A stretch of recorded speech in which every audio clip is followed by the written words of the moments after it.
This channel contains accounts of real crimes and may include details that are disturbing to some viewers. It is intended for mature audiences only. Viewer discretion is advised. December 2007. On a quiet roadside in Hogansville, Georgia, a passerby noticed something strange. Flames flickered from a discarded bag on the shoulder of the road. The fire was small, but what it consumed was not ordinary. Inside that bag were human remains, burned, dismembered, and stripped of identity. No head, no hands, no feet.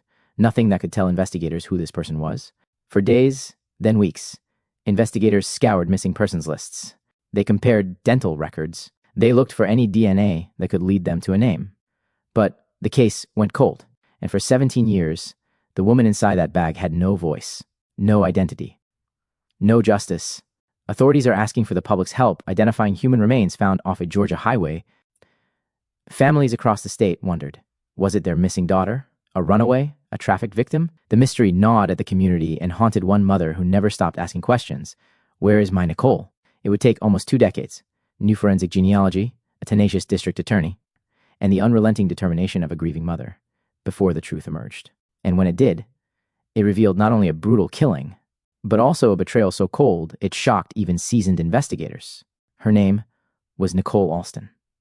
She trusted someone she loved, and according to prosecutors, that person killed her and then lived in her shadow for 17 years. But how could a young woman vanish, her identity stolen, her murder concealed, and no one know? By the end of this story, you'll understand why prosecutors say the person closest to Nicole was the one who silenced her, and why her family never stopped fighting to bring her name back into the light. When we talk about cold cases, we often think of strangers, a victim whose name was never known, a killer who melted back into the shadows. But the case of Nicole Alston was different. This wasn't a mystery solved by luck. It was solved because of science, because of relentless family, and because secrets can never stay buried forever. To understand Nicole's story, we have to begin with who she was. The woman, whose life was brutally cut short, but whose memory refused to fade. Nicole Lynn Alston was born in New York in 1983. She grew up in Manhattan with her family, raised by her mother, Sylvia Alston, who would later become one of the loudest voices demanding justice in this case. Sylvia described her daughter as bright, bubbly, the kind of young woman who lit up a room even while struggling with her own battles. Nicole lived with dyslexia, a learning disability that made school challenging, but she never let it define her. Friends said she had a way of making everyone feel like they belonged. She loved music. She loved her family. And she loved the idea of starting fresh, of chasing independence. In the mid-2000s, Nicole made a choice that would change everything. She left New York and moved to Georgia. She told her family she was excited for a new chapter, a new environment. She was 24 years old, still figuring out her path. But there was someone waiting for her in Georgia, someone who would become her partner, and, according to prosecutors, her executioner. Her name was Angel Marie Thompson. On the surface, Angel and Nicole were just another couple. They were young, they shared a home, and they were building a life together in Georgia. But according to prosecutors, that life wasn't built on love. It was built on control, deception, and money. Who was Angel Marie Thompson? Born in Georgia, Thompson grew up with a history that remains partly obscured. Court records reveal prior legal troubles, including outstanding warrants at the time of Nicole's disappearance. According to prosecutors, Thompson struggled with finances, relationships, and stability. She moved often, sometimes abruptly, and carried with her a pattern of avoiding authority. When she met Nicole, she found not just a partner, but, prosecutors argue, a way out. Nicole's identity became her shield. For nearly 2 decades, Thompson lived in Nicole's shadow. She signed her name. She spent her benefits. She wore her life like a mask. To understand how Nicole Alston's case remained hidden for nearly 17 years, we have to step back, not just into her life, but into the world where her murder took place. The communities, the institutions, and the failures that shaped what followed. This is not just the story of one woman. It is also the story of how systems, law enforcement, social programs, even neighborhoods, can miss the signs, and how, in that silence, a killer was able to walk free. Hogansville, Georgia, a small town in Troup County, about an hour southwest of Atlanta, known for its quiet streets, textile history, and southern landscapes. It was the kind of place where people noticed when something unusual happened. But in December of 2007, that quiet was shattered. When the burning bag was discovered along a rural road, residents were stunned. The discovery of human remains wasn't just shocking, it felt foreign. This wasn't Atlanta. This wasn't a crime-ridden neighborhood. This was Hogansville, where people waved to one another at stop signs and gathered for Sunday services. For investigators, the setting was a challenge. There were no cameras lining the streets. Few people passed by that road at night. And because the remains were burned and dismembered, traditional forensic methods, fingerprints, dental comparisons couldn't be used. The body, stripped of identifiers, was placed in evidence storage as an unidentified Jane Doe. For years, Hogansville carried the weight of a crime scene that no one could understand and no one could solve. Back in 2007, forensic genealogy, the science that would eventually identify Nicole, didn't exist in any practical form. DNA technology was still limited. Laboratories could extract genetic profiles, but without a matching CODIS, the combined DNA index system, cases remained cold. And in this case, CODIS had nothing to offer. The remains, incomplete and scorched, provided only partial DNA. With no fingerprints, no dental chart, and no missing person directly connected to Georgia at that time, the file grew dusty. This wasn't unusual. Across the United States, thousands of unidentified bodies were discovered. Each year, often recorded as does, John Doe, Jane Doe, many never found their names. But Nicole's case had another layer. While her body remained unidentified in Georgia, her mother Sylvia was filing missing persons reports in New York. The problem? These two cases, the missing woman in Manhattan and the Jane Doe in Hogansville, never connected. The communication gap between states meant no one realized they were looking at the same woman. While Nicole's identity was hidden in an evidence locker, her girlfriend, Angel Marie Thompson, was free. Prosecutors would later reveal a chilling truth. Angel wasn't just living free. She was living as Nicole. After Nicole's murder, Angel allegedly assumed her identity, applying for food stamps, housing vouchers, Section 8 support, and supplemental security income. Court documents estimate she collected nearly $200,000 over 17 years. Imagine that for a moment. The victim's body was lying unidentified in storage, while her killer was signing forms in her name month after month, year after year. Few asked questions. How was this possible? How did she get away with it for so long? The answer lies partly in systemic failures. In the early 2000s, benefit programs relied heavily on paperwork, minimal cross-checks, and often outdated databases. If a name wasn't flagged, benefits continued. Fraud existed, but it was difficult to detect without whistleblowers. Law enforcement, meanwhile, was stretched thin. In New York, Nicole's case was one of many missing person reports. Adults were, and still are, legally allowed to disappear unless evidence of foul play exists. Police often close missing person reports quickly if the adult is over 18. For Sylvia, Nicole's mother, this was devastating. She begged police to look deeper. She insisted Nicole wouldn't just vanish without a word. But the reports didn't gain traction. To police, Nicole might have moved, might have wanted distance, might have gone quiet. And in Georgia, authorities had no reason to connect their Jane Doe to a young woman in Manhattan. This gap between jurisdictions, between systems, gave Angel room to operate. Every month that passed without suspicion was another month she grew comfortable living a lie. But comfort doesn't erase guilt, and prosecutors say Angel knew that one day the truth could catch her. At the heart of this case, there was someone who never gave up. Nicole's mother, Sylvia Alston, refused to accept silence. For 17 years, she pushed. She asked questions. She filed paperwork. She told anyone who would listen that her daughter was missing. When Nicole's remains were finally identified in 2023, Sylvia stood before cameras, tears in her eyes, and said, "I never stopped looking for her." This fight, a mother's refusal to let her daughter be forgotten, became the human engine of this case. Without Sylvia, Nicole might still be listed as a Jane Doe. Sylvia's persistence wasn't just about her own daughter. It was about dignity, about demanding that systems recognize the lives they failed to protect. And it was her voice that prosecutors amplified when they finally announced Angel's arrest. In the days after the discovery, Hogansville police searched for answers. They interviewed residents, checked missing persons bulletins, and reviewed local reports. Nothing matched. Without identifiers, the case grew cold almost immediately. The body was placed in storage. For the community, the story became a haunting rumor, the burned remains found by the road. For law enforcement, it was another unsolved file. But for Sylvia, the silence was unbearable. She continued searching year after year. She called police. She distributed flyers. She kept Nicole's name alive, even as hope dimmed. And still, in Georgia, Nicole lay in an evidence locker. Meanwhile, Angel lived on.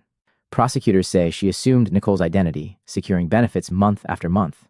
Each check, each voucher, each approval was a reminder of how easily systems can be exploited. And every year, Angel grew bolder. But every year, forensic science inched closer to catching her. By the late 2010s, forensic genealogy began cracking cold cases across America. Detectives in Georgia reopened the Hogansville Jane Doe file. DNA was extracted once again, this time using advanced techniques. In 2023, the results came back. The unidentified remains from 2007 were matched to a family in New York. The woman in that bag was Nicole Alston. 17 years after her murder, Nicole finally had her name back. Just months later, in August 2024, prosecutors made their move. At a press conference, Fulton County District Attorney Fani Willis stood before reporters and delivered the news. The suspect was not a stranger, not a faceless predator. It was Nicole's own girlfriend, Angel Marie Thompson. At first, she was charged with concealing a death and identity theft. But in 2025, the charges escalated. Angel was indicted for murder. Prosecutors alleged that Angel killed Nicole because she wanted to return to New York dismembered. Her body burned her remains and then lived in her identity for nearly 2 decades. The arrest stunned both Georgia and New York. For Sylvia, it was a bittersweet moment. She had answers. She had Nicole's name restored. But she also had confirmation of what she had feared all along, that her daughter was dead, killed by someone she trusted. For the community, the revelations were unsettling. Neighbors realized the woman they had seen quietly living among them for years wasn't Nicole at all, but Angel, wearing her identity. For law enforcement, the case was a stark reminder. A reminder of how gaps between states, outdated forensic methods, and bureaucratic blind spots can let killers hide for years. But now, Angel's freedom was gone. The trial loomed, and Nicole's story was finally being told. From Manhattan to Georgia, from a mother's desperate search to a body left in flames, Nicole Alston's story had finally come into focus. But as prosecutors prepared for trial, the questions only deepened. How had Angel kept the secret for so long? Why did it take 17 years to connect the dots? And most chilling of all, what really happened in those final moments of Nicole's life? The answers, investigators promised, would emerge in the months to come. But just when detectives thought they had every piece of the puzzle, the DNA revealed a twist no one expected. Every cold case tells 2 stories. The first is the crime itself, a brutal act that takes a life. The second is the investigation, a long, grinding journey through evidence, interviews, dead ends, and breakthroughs. For Nicole Alston, her story was hidden for 17 years. But even in those silent years, investigators were collecting fragments. Some were obvious, some seemed meaningless, and some, decades later, would break the case wide open. This is the investigation phase, a story of mischances, overlooked evidence, and the science that finally spoke when everything else had gone quiet. December 21st, 2007. Hogansville police arrived on the roadside where a passerby had reported a fire. What they found was not trash, not debris, but the remains of a human body inside a partially burned bag. The scene was gruesome. The torso and legs were there, but the head, hands, and feet were missing. Whoever had done this didn't just want Nicole dead. They wanted her to disappear. Investigators immediately faced hurdles. Without a head, they had no dental records to match. Without hands, no fingerprints. And the fire damage limited what could be recovered through traditional forensics. The body was sent for autopsy. The medical examiner concluded the victim was female, but even the approximate age was difficult to confirm. In the official record, the remains were filed under the coldest of terms: unidentified Jane Doe, Hogansville, GA 2007. For investigators, the case was open. For Nicole's family in New York, her disappearance was still a missing persons file. Neither side knew they were searching for the same woman. In 2007, without a name for the victim, detectives cast a wide net. Was this drug-related? Hogansville was close to the interstate, a corridor often linked to trafficking and crime. Was it gang-related? Or domestic? One theory suggested the victim might have been a transient, passing through. Another speculated it was connected to organized crime in Atlanta. But each lead fizzled. The truth, that the victim was a young woman from Manhattan killed by her girlfriend, was nowhere near their radar. Meanwhile, Angel Marie Thompson kept a low profile. She didn't attract attention. She didn't run. She simply melted into the background, quietly collecting benefits in Nicole's name. Back in Manhattan, Nicole's mother, Sylvia Alston, filed report after report. She told police her daughter was missing. She insisted Nicole wouldn't just vanish. But here's the cold reality. Adults in America are legally allowed to disappear. Unless foul play is evident, missing adult cases often receive less urgency. Police may assume the individual left voluntarily. For Sylvia, this was devastating. She felt unheard. She even clung to hope that Nicole might still be alive somewhere. But each year that passed made that hope harder to sustain. And so, while Hogansville stored an unidentified body and Manhattan filed away missing person paperwork, Angel lived unchallenged. This was the first systemic failure. The gap between states, between databases, and between the people who cared and the systems that didn't. In 2007, forensic DNA technology was powerful but limited. Investigators were able to extract a partial DNA profile from the remains. But without a matching record in CODIS, the federal DNA database, the profile was useless. There were no fingerprints, no dental records. The fire damage had erased nearly every traditional identifier. So the case sat. Evidence boxes filed away. DNA profile saved. Unnamed. What no one realized at the time was that science would eventually leap forward, that fragments of Nicole's DNA would one day connect to family members across the country, even if those relatives had never been in CODIS. As months turned to years, the case became background noise. Detectives followed up when tips came in. Some swore the remains belonged to a woman from Atlanta. Others suggested it was tied to missing persons in Alabama. Each time, DNA excluded the match. Locals whispered theories. Some thought it was a traveler. Others, a victim of gang retribution. With no name, no one could argue. For Angel, silence was safety. Each false lead meant another year of freedom. The breakthrough came not from new eyewitnesses, but from science. By the 2010s, forensic genealogy had changed cold cases forever. Using publicly available DNA databases like GED Match, investigators could now take a fragment of DNA from unidentified remains and find distant relatives. From there, genealogists built family trees until they landed on a name. In 2023, the Hogansville Jane Doe was entered again. This time, the profile matched relatives in New York. When investigators contacted the family, they learned of a missing woman reported in 2007, Nicole Alston.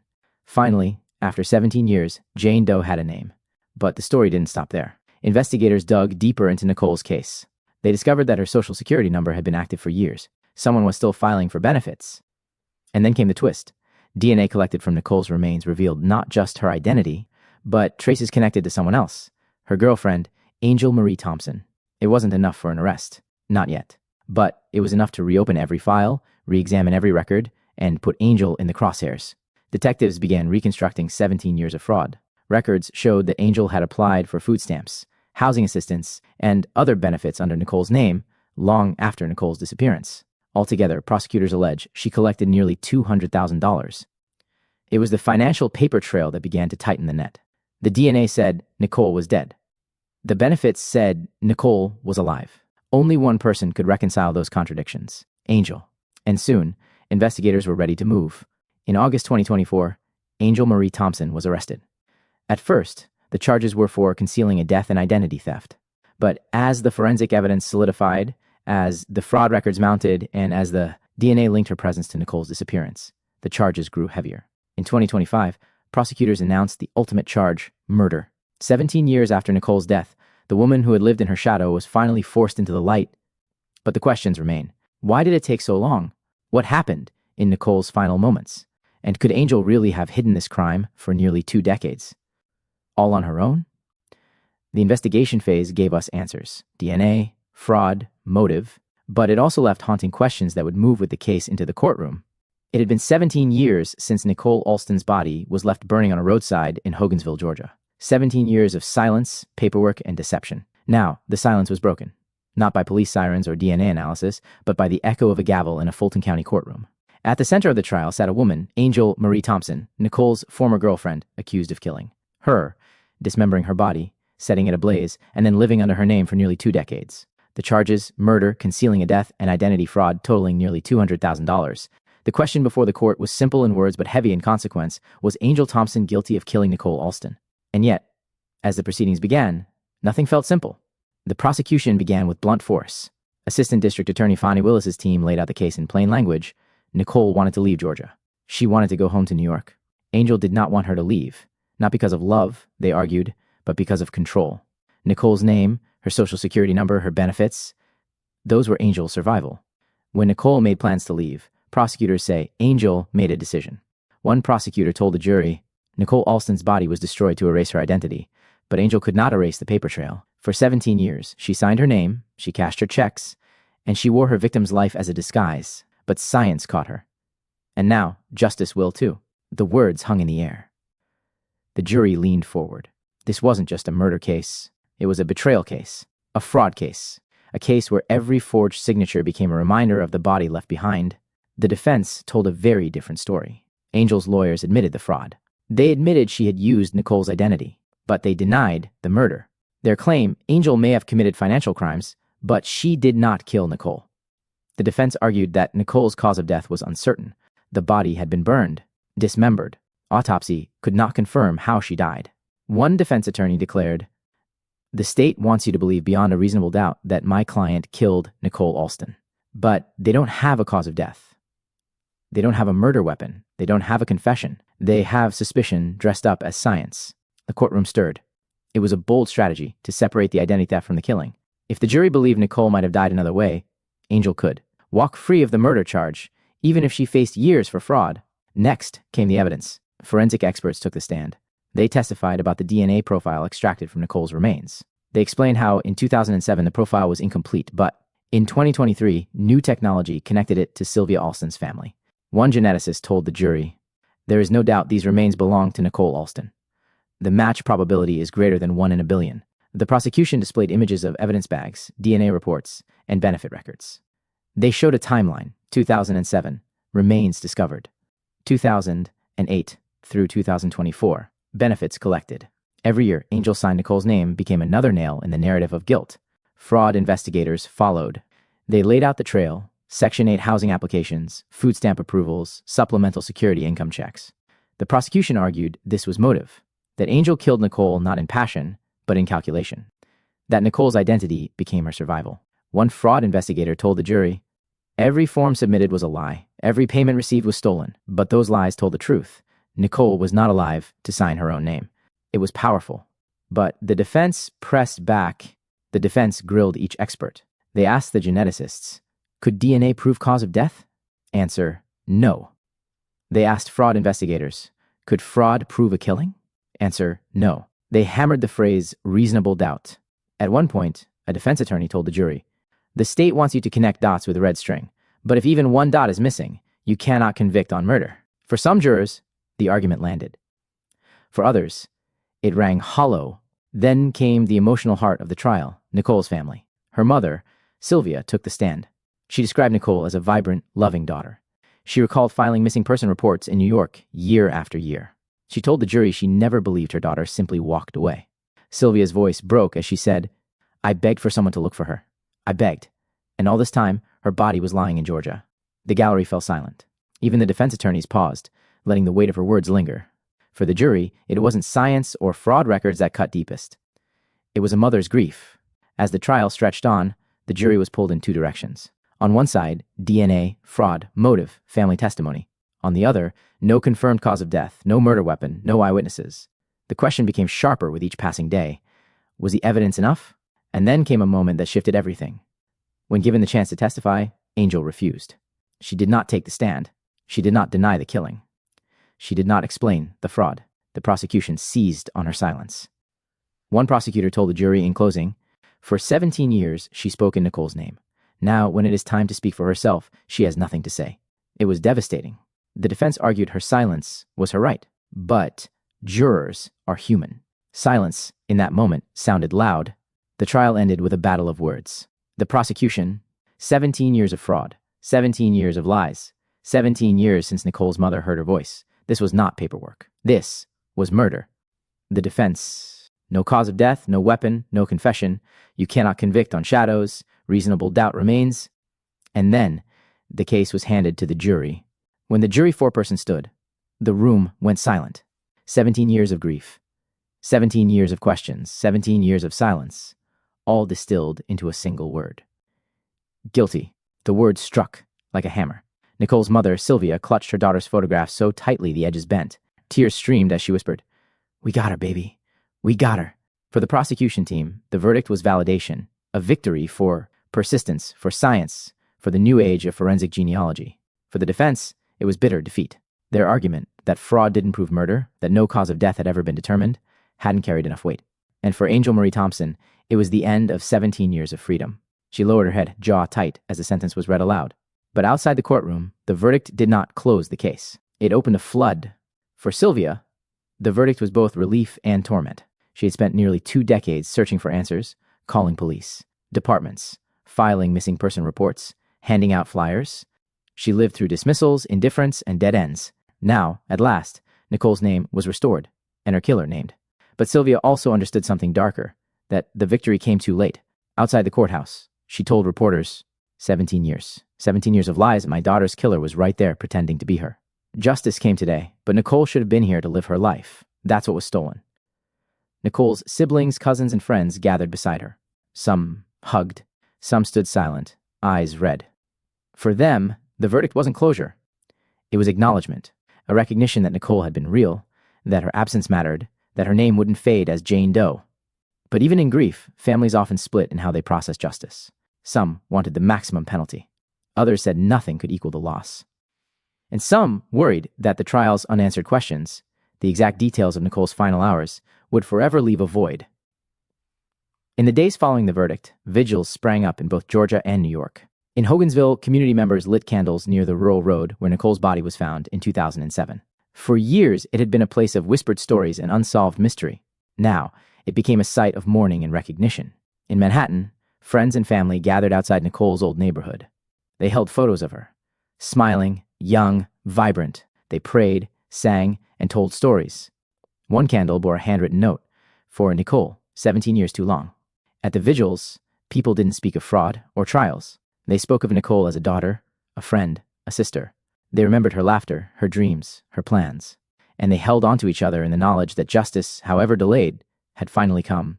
The case drew national attention. Headlines read, "Cold case cracked after 17 years. Girlfriend convicted." From identity theft to murder, the Nicole Alston story. Fani Willis delivers again, murder conviction in Hogansville cold case. Cable news ran features dissecting the role of forensic genealogy. True crime podcasts dissected the timeline. Social media flooded with outrage, not only at the brutality of the crime, but at the fact it took nearly 2 decades for the case to be solved. One recurring theme in the coverage was betrayal, that Nicole wasn't killed by a stranger, but by the woman she loved, the woman she trusted. The narrative of betrayal magnified the tragedy, not just the life stolen, but trust shattered in its most intimate form. The public devoured the details, but beneath the fascination, a deeper question kept surfacing. How did it take so long? Anger swelled in the aftermath.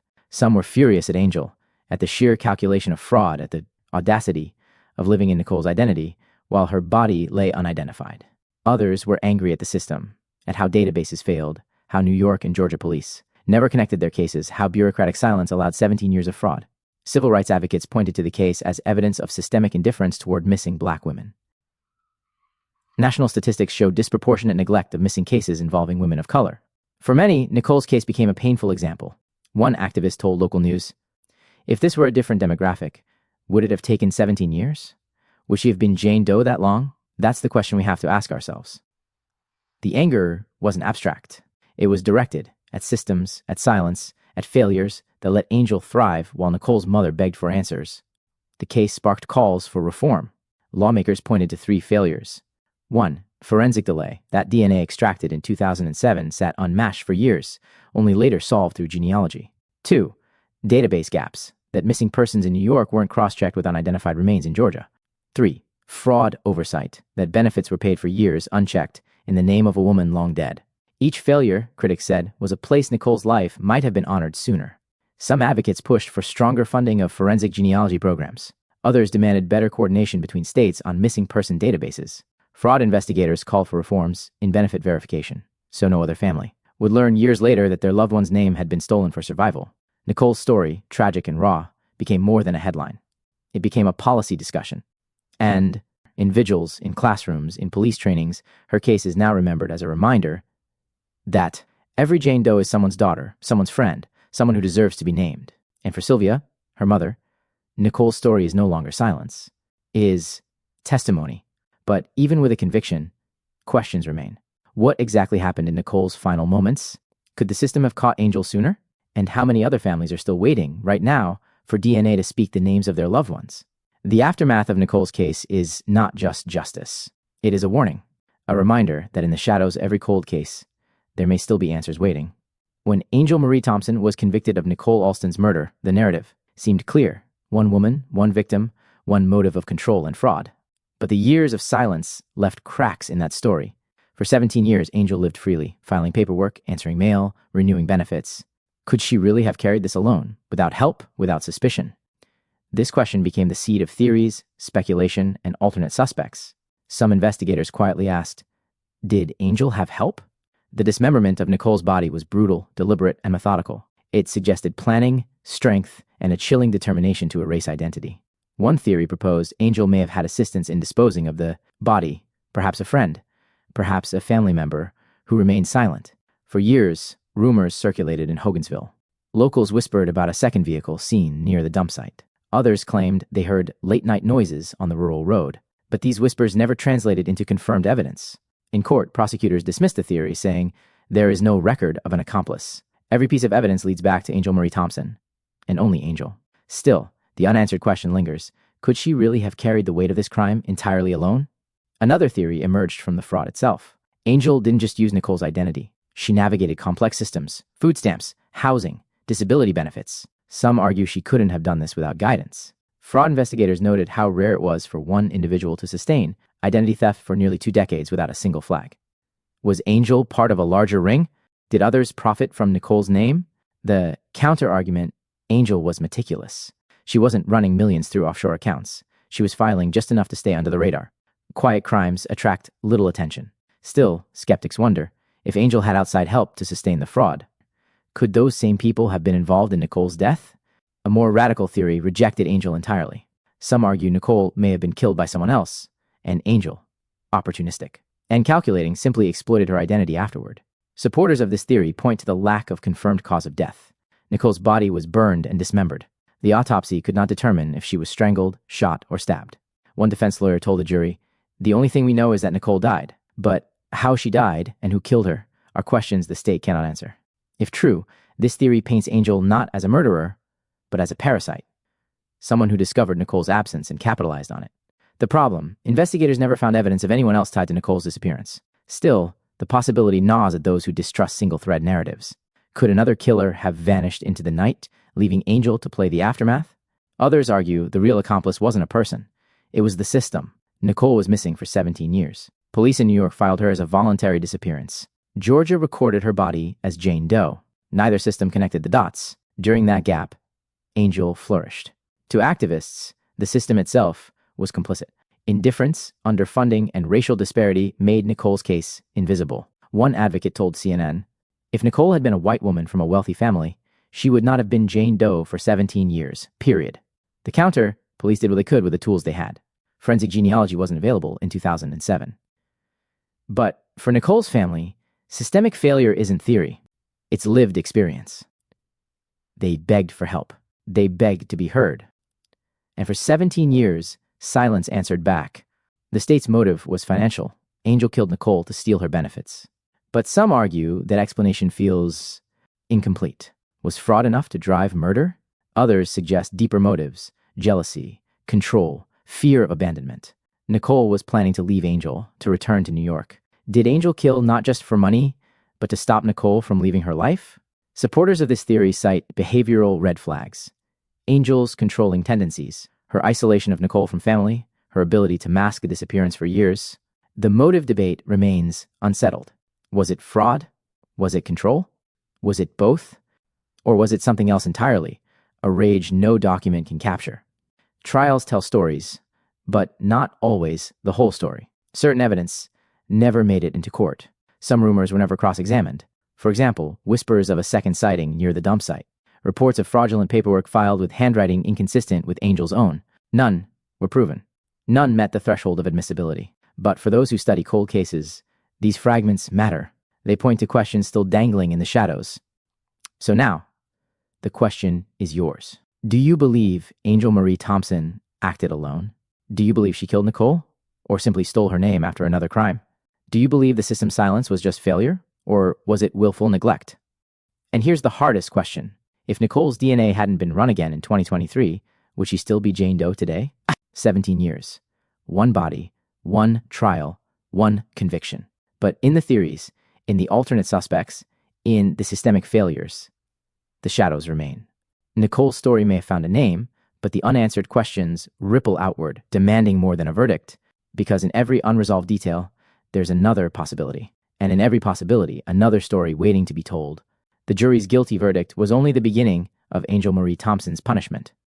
On sentencing day, the courtroom filled again, this time quieter, heavier, with fewer questions left unanswered. The judge entered with files stacked high. Angel, dressed in county-issued beige, was led to the defense table. She showed no tears, no collapse, only the steady downward gaze of someone who had run out of moves. The prosecutor, argued for the maximum. 17 years of fraud, 17 years of lies, 17 years of silence while a mother searched for her child. This was not just murder, this was an ongoing crime against the memory of Nicole Alston. The defense pleaded for leniency, arguing that Angel's age, mental health, struggles, and lack of prior violent convictions should be considered. But the judge was unmoved. He told the court, "For nearly 2 decades, you stole not just money, but identity. You denied a family the right to bury their daughter with truth. You lived as if she had never existed, when in fact you had taken her life. Justice delayed cannot be justice denied." The sentence: life in prison without the possibility of parole. The courtroom erupted. Nicole's family wept. Some clapped quietly. Angel was escorted away, her head still lowered. For Sylvia, Nicole's mother, the sentence was vindication. She stood outside the courthouse, clutching Nicole's framed photograph, and said, "We finally heard the truth. My baby's killer will never walk free again. But this isn't joy, it's justice." And justice came too late. The media captured every word. Headlines replayed her statement, framing it as the heart of the case. Nicole's siblings echoed the same. They felt relief that Angel could no longer harm anyone else.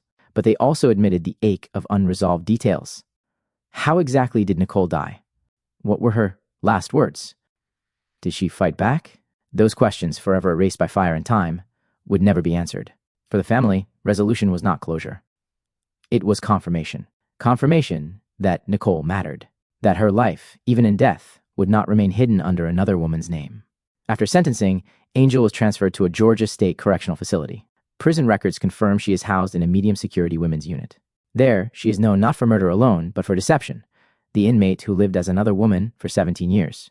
In prison interviews, Angel has remained mostly silent. No confession. No detailed account of Nicole's final hours.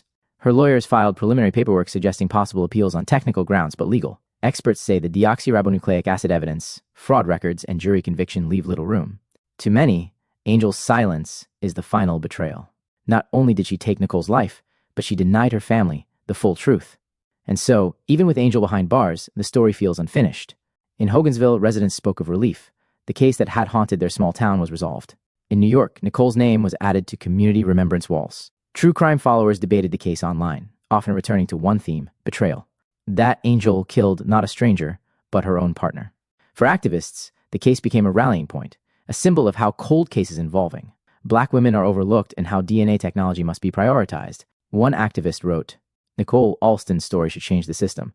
No Jane Doe should wait 17 years for a name." The public reaction was layered: grief, anger, reflection, and the faint sense of progress. Nicole's case proved cold cases could still be solved, even decades later. But it also showed how many remain in the dark. But what does resolution really mean? For the court, it means a conviction, a sentence, a closed file. For Nicole's family, it means a name restored, a truth confirmed. For the community, it means safety, that the killer is behind bars. Yet, for true resolution, something is missing. Answers. Nicole's story still has gaps. The exact manner of her death. Whether Angel acted alone, how systems allowed 17 years of fraud unchecked. Resolution, in this case, is both victory and loss. Victory for accountability. Loss for truth. Despite the gaps, Nicole's case has left a legacy. Lawmakers in Georgia and New York have discussed stronger interstate coordination on missing persons. Forensic genealogy, once rare, is now a standard cold case tool. Fraud oversight has tightened in benefit programs. But the greatest legacy is personal. For Sylvia, every vigil, every headline, every reform carries her daughter's name. Nicole is no longer just Jane Doe. She's a woman remembered, a woman whose story changed how justice is pursued. And in the quiet spaces, in the photographs, in the memories, Nicole's smile lives on, unerased by time or betrayal. So Angel Thompson will spend the rest of her life in prison. Nicole Alston's name is restored. But justice does not erase absence. The case is closed on paper. But in hearts, in conversations, in reforms, it continues. Resolution here is not final. It is fragile. It is the acknowledgement of truth without the comfort of full answers. And in that fragility lies the haunting reality: cold cases solved in court may never be solved in memory. Because for Nicole's family, every day is still a reminder. 17 years lost, forever unrecoverable. If this story touched you, stay with us. Thank you for watching. If this case intrigued you, subscribe for more true crime fictional stories.